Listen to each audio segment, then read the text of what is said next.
ও যুবক, তোমার মতো হতভাগা কেউ নাই। ও নারী, তোমার চেয়ে হতভাগা কেউ নাই। ও পুরুষ, তোমার চেয়ে হতভাগা কেউ নাই। কপাল পোড়া কেউ নাই। তোমার মতো নিকৃষ্ট কেউ নাই। তোমার মতো নিমক হারাম কেউ নাই। তুমি আল্লাহর যৌবন নিয়ে ঘোরো, আর আল্লাহ ডাকে তুমি আসো না, আসো না। আল্লাহ ডাকে আল্লাহ। হায় হায়, দুনিয়া দিয়া বুঝাইতে চাইতেছি, দুনিয়া আমার আলোচনার বিষয় না।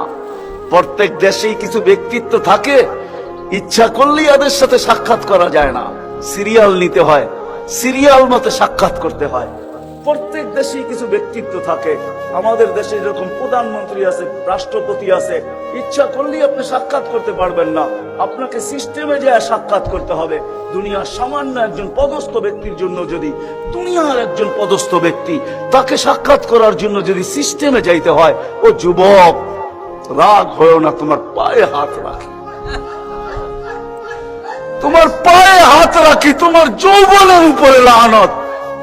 মালিকুল মুলুক তোমাকে ডাকতেছে আর বলতেছে কোন সিস্টেম নাই, আয় আয় আয় আয়।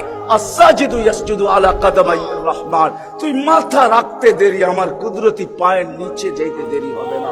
তুই মাথা আমার কুদরতি পায়ে রাখবি, তুই সেজদায় যাবি, তোর থেকে আমি পর্দা সরাইতে দেরি করব না। যদিও আজ পর্যন্ত আমি কাউকে যতজনের সাথে সাক্ষাৎ দিছি বা কথা বলছি ওরা আল হিজাব, শুধু একমাত্র তোর নবী আছে, তোর নবী আছে, মুহাম্মদুর রাসূলুল্লাহ আছে, যে আমার বন্ধু, তাকে সাক্ষাৎ দিছি তো কাবা কাউসাইনি আদনা ফাদানা ফাতাদাল্লা ফাআওহা ইলা আবদিহি মা আওহা। সমস্ত পর্দাকে সরায়া বন্ধুকে পাশে বসায়া দর্শন দিছি। তুই তারই উম্মত, তোকেও দর্শন দিতে চাই, কোনো পর্দা রাখতে চাই।